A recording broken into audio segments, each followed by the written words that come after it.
들리잖아. 오늘 우리는 전 세계 여러 곳에서 금지된 이 악기에 대해 모두 알아볼 거예요. 부부젤라입니다. 2010년 남아프리카 공화국 월드컵의 해였습니다.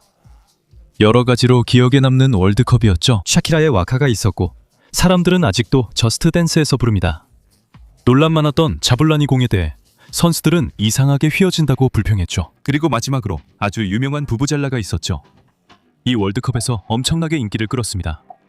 거의 열풍이었어요. 수천 명의 팬들이 동시에 그걸 불어서 엄청난 소음을 만들어냈죠. 선수들, 감독들, 그리고 관중들까지 정말 짜증나게 했어요. TV 중계로도 부부젤라 소리가 들릴 정도였으니까요. 논란이 커지자 일부 경기장에서는 이 악기를 금지했어요. 그런데 플라스틱 튜브가 어떻게 큰 소리를 내는지 궁금하죠? 부부젤라는 플라스틱 나팔입니다. 그런데 이건 더 길어요. 길이가 약 60cm 정도 됩니다. 만약 이게 밴드나 오케스트라에서 연주되는 악기라면 관악기에 속할 거예요. 플루트, 색소폰, 트럼펫과 같은 가족에 속하죠. 기술적으로는 공기로 연주하기 때문에 에어로폰이라고 불립니다. 하지만 겉보기와는 달리 소리는 단순히 아무렇게나 여기 안으로 공기를 불어넣는다고 해서 나는 게 아니에요. 그냥 바람만 불면 아무 소리도 나지 않거든요. 소리는 우리가 공기를 불 때 입술로 진동을 만들어낼 때 나오는 거예요. 이런 식으로요. 바로 이렇게 진동이 이 관 안에 들어가면 소리가 나는 거죠. 소리가요. 부부젤라라는 이름은 남아프리카 공화국에서 온 것이고 그 소리 때문에 그렇게 불린다고 해요. 이 이름의 정확한 유래는 잘 알려져 있지 않지만 줄리어나 은구니어에서 왔다고들 해요. 줄리어로는 이론적으로 두부 소리를 내다라는 뜻이라고 해요. 그게 바로 부부젤라가 하는 일이죠. 브라질의 레코레코처럼 악기 이름이 그 소리에서 유래했어요. 하지만 우리가 확실히 아는 건 이 악기가 남아프리카의 고대 부족들이 사용하던 뿔라팔에서 영감을 받았다는 거예요. 그 악기는 팔랑카네그라의 뿔로 만들어졌어요. 저도 팔랑카네그라라는 동물은 처음 들어봤는데 영양과 비슷한 동물이에요. 그리고 방금 그 동물 머리에서 본 건 가지뿔이라고 부를 수 없어요. 그건 뿔이에요. 왜냐하면 치프리와 코르노는 완전히 다른 것이거든요. 뿔은 동물이 평생 머리에 달고 있는 거예요. 안쪽에 혈관이 있어서 떨어지지 않죠. 예를 들어 소는 뿔이 있어요. 소가 나이가 들수록 그 뿔도 그만큼 오래된 거예요. 하지만 엘크, 술록, 사슴 같은 동물들은 가지뿔을 가지고 있죠. 그래서 보면 보통 더 많은 가지가 있고 끝이 많고 동물들이 주기적으로 바꿔요. 이렇게 가지가 많은 것들은 보통 이런 악기를 만들 수 없어요. 그래서 대부분의 경우 이 악기들은 뿔로 만들어지고 그래서 코르네타라는 이름이 붙은 거예요. 왜냐하면 그걸로 만들어졌으니까요. 하지만 경기장에서 그렇게 많은 뿔라파를 만들려면 팔랑카네그라가 부족했겠죠. 그래서 결국 부부젤라를 산업화해서 플라스틱으로 만들게 되었어요. 이렇게요. 아무리 해도 칭, 프린, 마지막에는 정말 싸구려가 됐죠. 브라질에서도 경기장에 삼바드럼 등 악기를 가져가는 문화가 있었지만 2009년에 바뀌었어요. 그 해에 남아프리카 공화국이 컨페더레이션스컵을 개최했어요. 이 대회는 다음 해에 열릴 월드컵을 준비하는 일종의 예행 연습 같은 거였죠. 2009년 컨페더레이션스컵에서 우승한 것도 브라질이었어요. 그리고 그때부터 경기장에서 나는 소음이 주목받기 시작했죠. 그곳에서 윙윙거리는 소리가 계속 났거든요. 직접 부는 모습을 보지 않아도 중계방송에서 우아우아우아 하는 소리가 들리면 그게 부부젤라라는 걸 알 수 있었죠. 수천 명의 사람들이 동시에 부부젤라를 불고 있었어요. 그것이 악의 씨앗이었어요. 다음에 월드컵이 열렸을 때 어떤 일이 있었을지 상상해보세요. 이게 완전히 퍼져서 열풍이 됐고 부부젤라를 찬성하는 사람과 반대하는 사람 사이에 논쟁이 시작됐어요. 마치 과자 이름 논쟁처럼요. 이 논쟁은 그래도 이유가 있었지만 과자 이름 논쟁은 의미가 없죠. 하지만 이제 첫 번째 실험을 해볼 건데요. 바로 부부젤라의 실제 소음 크기를 알아보는 겁니다. 이 소음이 정말로 경기장에서 금지될 정도로 불편한 소리일까요? 사람들은 이 소리가 불편하고 두통이나 청력 손실 위험이 있다고 했습니다. 그래서 데시벨 측정기로 테스트하겠습니다. 이 기구는 소리의 크기를 측정하는 장치로 그런 용도로 만들어졌습니다. 소리가 불편하거나 문제를 일으키는지 확인하기 위해 사용됩니다. 소음이 너무 큰 환경에 있는 사람들이라면 고막에 손상이 가지 않도록 귀마개 같은 보호 장비를 착용해야 합니다. 여러분께 예를 하나 들어드릴게요. 제가 여기서 데시벨 측정기로 말하고 있는데 이 거리에서 제 목소리가 최대 79데시벨까지 나왔습니다. 80데시벨, 84, 89, 105데시벨까지 올라갔습니다. 여기서 이미 너무 높아서 경고등이 깜빡이기 시작했어요. 이게 조용할 때 40데시벨로 측정된 수치입니다. 방이 시끄럽고 에어컨도 켜져 있어요. 이제 바로 위에서 누군가 귀에 대고 연주하듯 측정해 볼게요.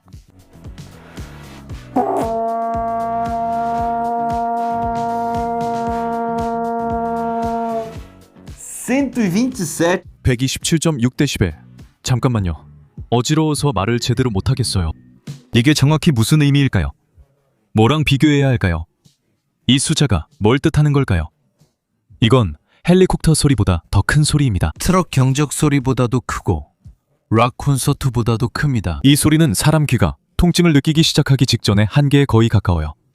정말 말도 안 되죠. 하지만 더 심해질 수 있는지 볼까요?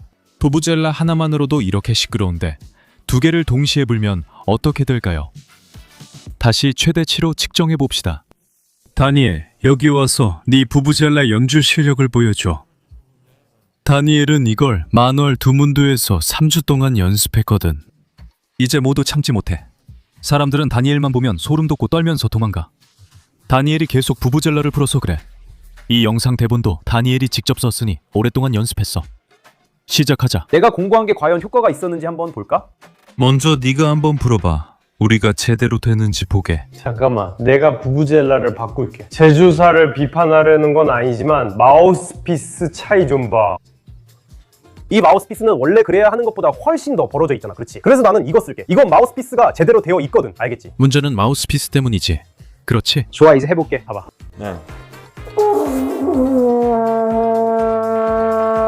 더 좋아졌어 봐봐. 더 좋아졌어 봐봐. 이제 두 번 더. 두 번 더.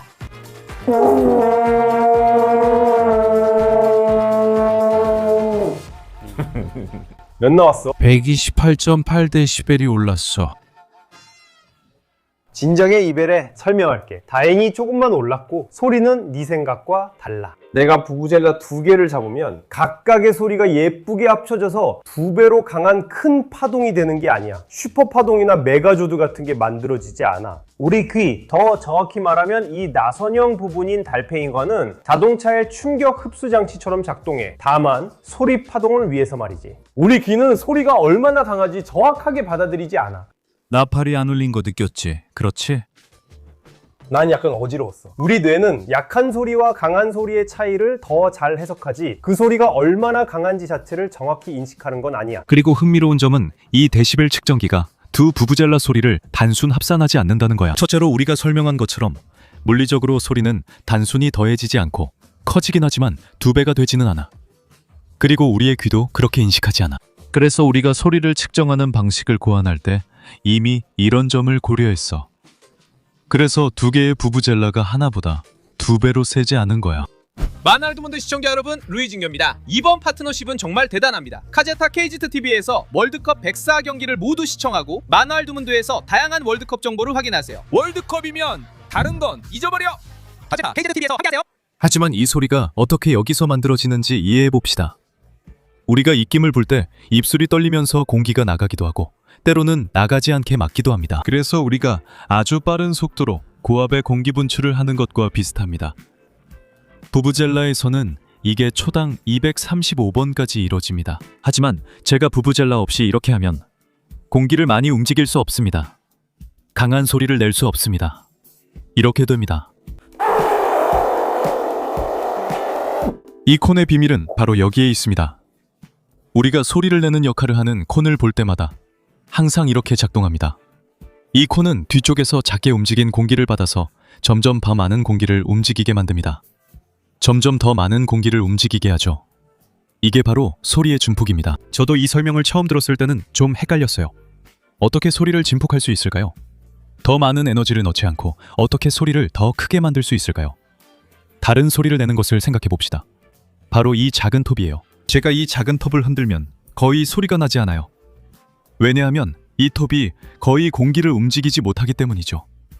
주변의 공기를 제대로 진동시키지 못하는 겁니다. 하지만 같은 힘으로 이 작은 톱을 더 큰 물체에 고정해서 흔들면 그 물체가 공기를 더 잘 움직일 수 있어요.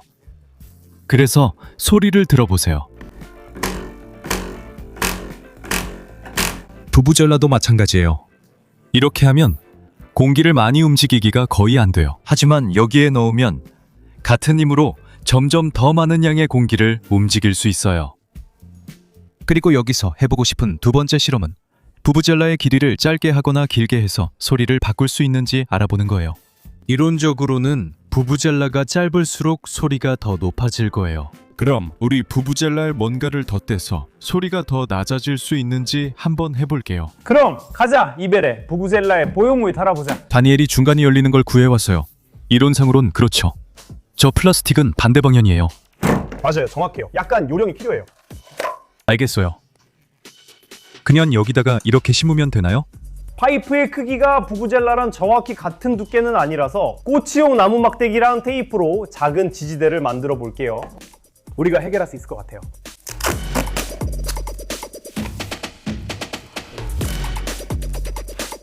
그래서 너는 뭐에 걸겠어? 나는 소리가 좀 더 무거워질 것 같아. 길이로 봤을 때 이건 훨씬 더 낮은 소리가 나야 할 것 같아. 그래야 해. 가보자.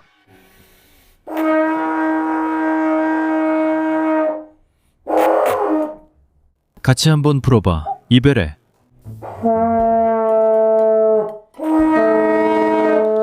더 날카로워진 것 같아. 더 날카로워졌어. 전혀 말이 안 돼. 더 낮아졌어. 200Hz 소리야. 음이 안 맞는 소리지. 그렇지? 응. 아니 근데 이건 15Hz야. 이건 말도 안 돼. 아니. 이건 아니야. 안 됐어. 이렇게 하자. 이게 진짜로 되는지. 그러니까 이 물리적 개념이 맞는지. 즉, 관이 길수록 음이 더 낮아진다는 걸 증명하기 위해서 이번에는 똑같이 해볼 건데 이 작은 코넷으로 해볼게. 이걸로 소리를 더 잘 조절할 수 있어서 여기 코넷의 기본 부분이 있어요. 이 부분이 진동하는 부분이고 점점 더 긴 관을 끼워서 소리가 점점 더 낮아지는지 볼 거예요. 소리가 점점 더 굵어지는 거죠. 시작해볼게요. 아무것도 없는 코넷입니다.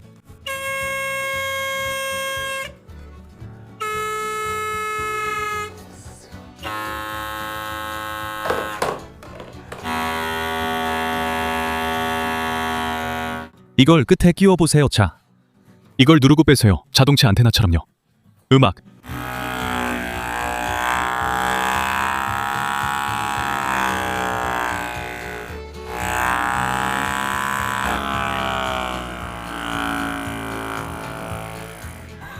작동한 게 보이죠? 합격입니다. 그래도 정말 좋아요. 정말 멋져요. 이 모든 것 중에서 제가 정말 흥미롭다고 생각하는 게 있는데 선수들이 2010년에 정말 많이 불평했어요. 왜냐하면 그들에게는 짜증나는 일이었으니까요. 그렇죠. 거기서 공을 제대로 찰 수가 없었어요. 솔직히 말해서 개인적으로 저는 관중의 압박을 견뎌야 한다고 생각해요. 그렇죠? 음악. 오. 저도 가장 덜 방해되는 게 부부젤라라고 생각해요. 그런데 바로 옆에서 누군가 계속 부부젤라를 불고 있으면 정말 핵심은 만약 당신이 경기장 중앙에 있다면 100m 떨어진 부부젤라 소리는 별로 영향 없다는 점이에요. 만약 당신이 관중인데 바로 뒤에서 미친 듯이 부부젤라를 기업해서 불고 있다면 우리가 이미 봤듯이 그건 127데시벨이에요. 그럼 이제 우리가 여기서 이미 계획했던 마지막 테스트로 가보죠.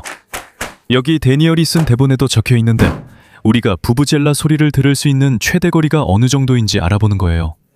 들을 수 있는 최대 거리요. 소리가 얼마나 커야 100m, 200m, 300m까지 들릴 수 있을까요? 제 예상은 200m입니다. 200m까지는 소리를 들을 수 있을 것 같아요. 그것도 꽤 먼 거리죠. 제 예상은 400m입니다. 봐요. 제 예상의 2배네요. 좋아요. 한번 들어봅시다. 자, 갑시다. 내가 100m 걸어가서 멈추면 신호를 줄 테니 그때 네가 연주하면 내가 들을 수 있는지 확인할게. 내가 100m 더 걸을게. 우리 계속 100m씩 해보자. 지금 너무 창피해. 사람들이 다리 위에서 부부젤라 부는 거 봤어? 라고 할 텐데 이걸 어떻게 설명하지?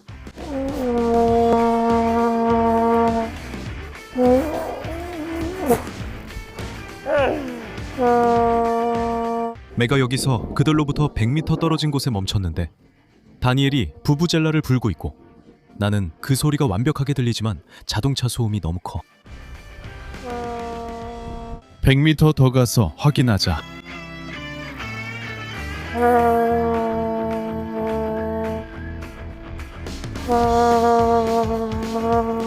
다니엘, 들리니? 우리는 네 소리 잘 들려. 오버. 여기서는 아직 들려. 200m에서 200으로 할게. 와, 아직도 느리네. 계속 가도 돼. 오버. 다니엘은 이미 자기 추측을 했어. 이제 내가 잘할 수 있을지 보자.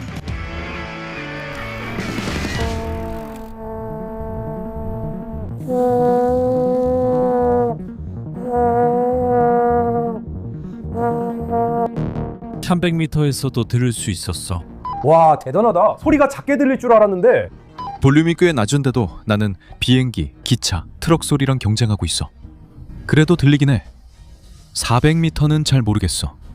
우리 내기에서는 비긴 것 같아. 나는 네가 내기에서 이기고 400m에 도달하길 바란다.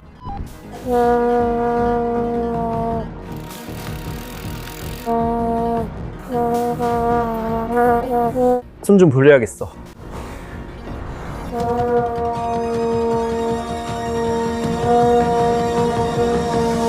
숨이 차오르고 있어. 여기 있으니까 어지럽기까지 해.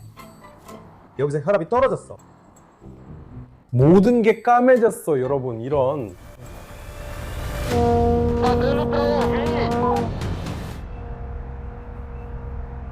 들려. 지금 들리고 있어.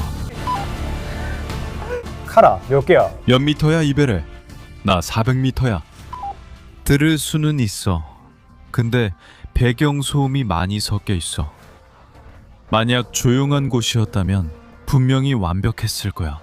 치 맡겨. 내가 갈게. 500m까지. 빨리 가, 이베레. 나 여기서 혈압 떨어진다.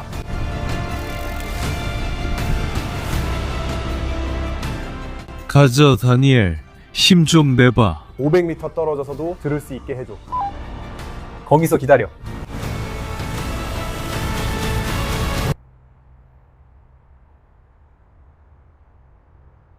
안 되겠어. 내가 여기서 휴대폰으로 줌을 통해 네가 연주하는 건 볼 수 있는데 소리는 들리지 않아. 네가 연주하고 있다는 상상 속에서 어떤 소리가 들리긴 하는데 그래도 안 돼. 그래도 괜찮아. 반 킬로미터쯤 되잖아. 400, 500 사이? 좋아. 증명됐어. 내가 내기에서 이겼고 부부젤라는 멀리까지 들려. 미해. 이건 정말 강력하네.